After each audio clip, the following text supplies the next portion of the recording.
Staphylococcus aureus, subespécie aureus, também conhecidos como Staphylococcus aureus, podem estar envolvidos em uma gama de processos infecciosos, desde infecções agudas, localizadas e não complicadas, até as infecções sistêmicas.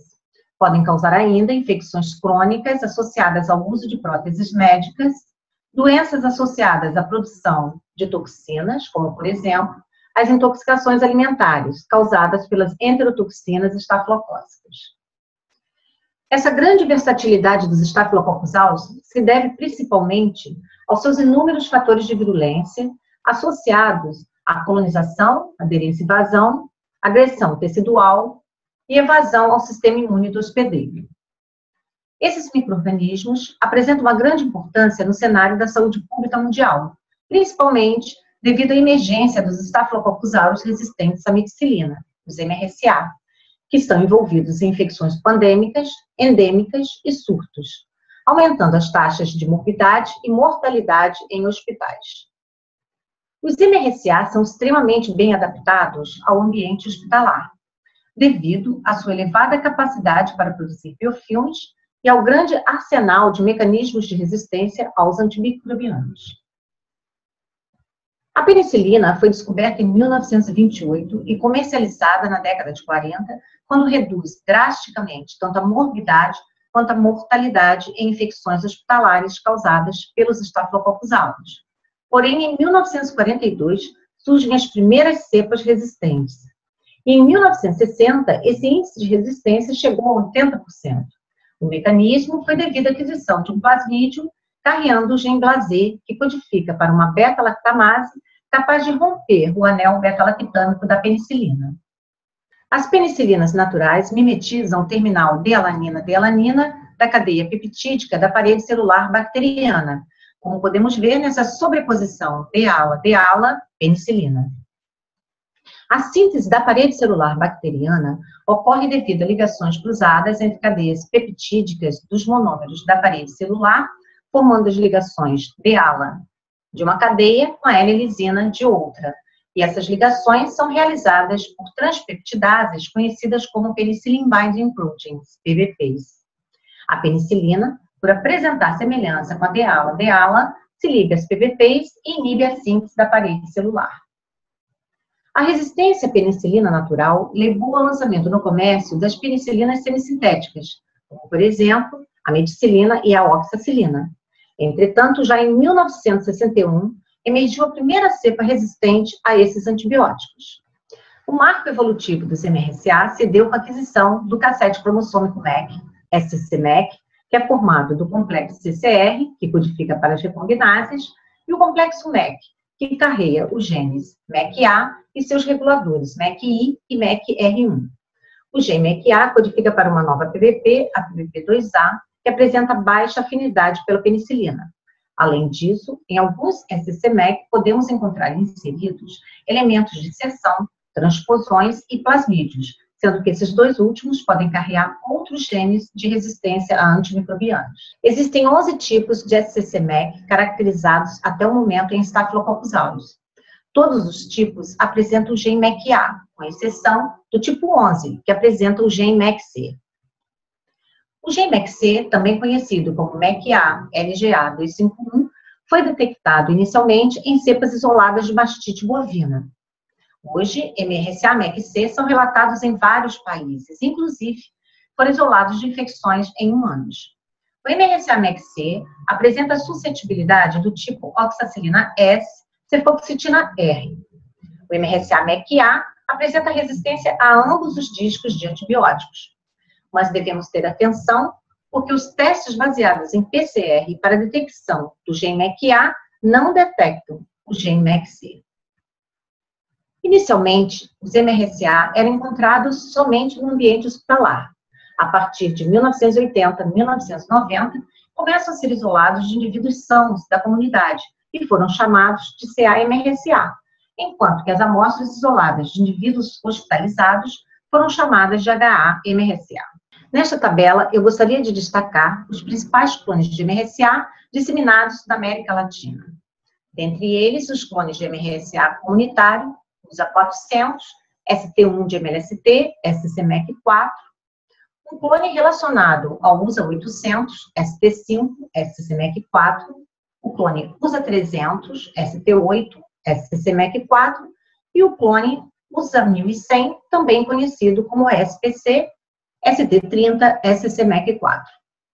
Dentre os clones de MRSA hospitalares, destacamos o clone relacionado ao USA 400, ST1, SCCMEC4, o clone USA 100, também conhecido como Nova York, Japão, ST5, SCCMEC2, o clone Córdoba Chile, MRSA3, ST5, SCCMEC1 e o clone epidêmico brasileiro, ST239, SCCMEC3.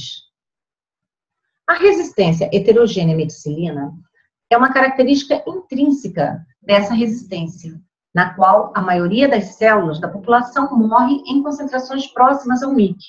Porém, uma pequena fração, uma subpopulação de células, resiste mesmo em níveis elevados de meticilina e oxacilina.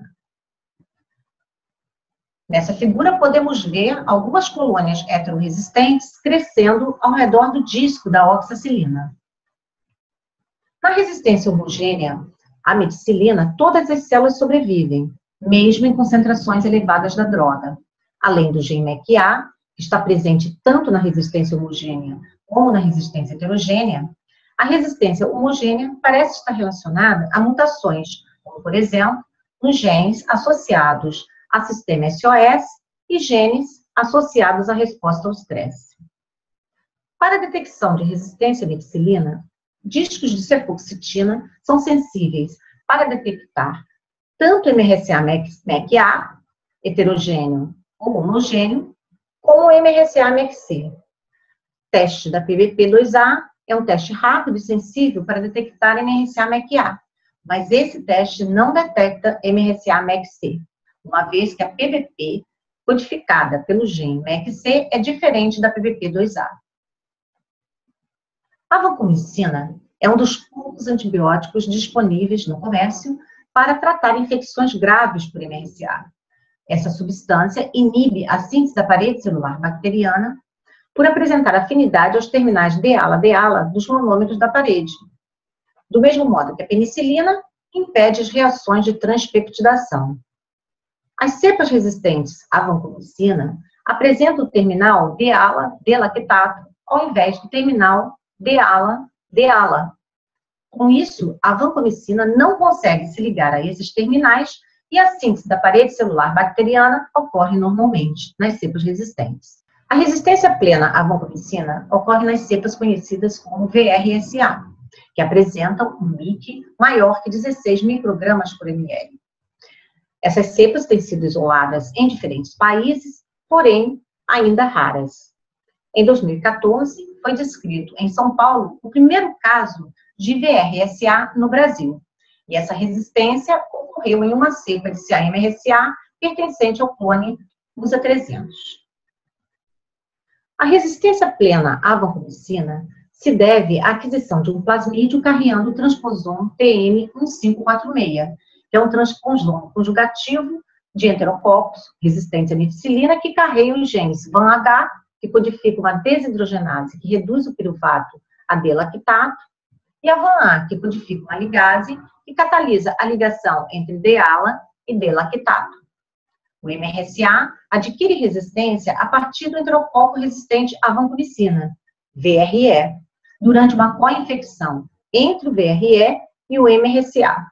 Todos os testes laboratoriais detectam VRSA, uma vez que o VRSA é resistente a elevadas concentrações de vancomicina. Cepas apresentando resistência intermediária à vancomicina são conhecidas como VISA. A maioria, entretanto, apresenta resistência do tipo heterovisa, H-VISA. A resistência está associada à exposição prolongada a esta droga, devido a mutações em genes associados à biossíntese da parede e da divisão celular, resultando no espessamento da parede celular bacteriana. Testes laboratoriais recomendados para detectar resistência à vancomicina incluem a triagem meio sólido, contendo 8 microgramas por ml de vancomicina, o E-teste e a determinação da concentração mínima inibitória.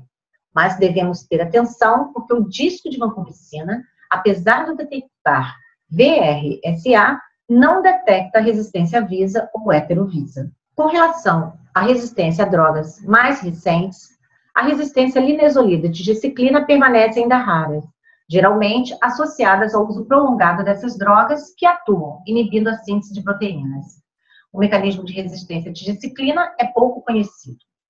E os mecanismos de resistência à linezolida parecem ser diversos, mas principalmente ocorre devido à presença de um gene, CFR, que codifica para uma metilase capaz de metilar o RNA 23S, alvo de ação da linezolida. A daptomicina atua sobre a membrana citoplasmática. A DAP, ligada a cálcio, interage a fosfolipídios negativos da membrana, levando à morte celular. Cepas resistentes vêm sendo isoladas em todo o mundo e geralmente emergem durante terapia.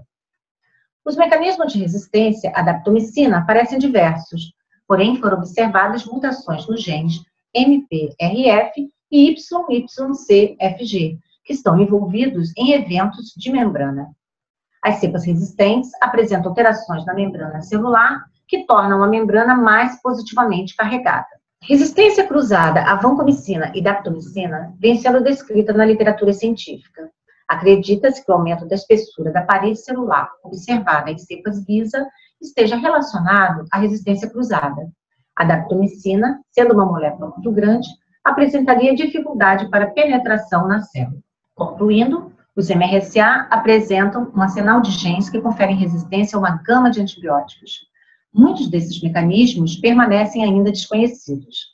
A utilização abusiva de antimicrobianos cria um ambiente de pressão seletiva para a emergência de variantes resistentes. E a evolução da resistência, muitas vezes, aparece associada ao aumento de virulência, levando à emergência de clones hipervirulentos. Portanto, torna-se mandatório o monitoramento constante e o desenvolvimento de melhores políticas públicas globais para o controle do uso de antimicrobianos e da disseminação de bactérias multiresistentes, como os MRSA.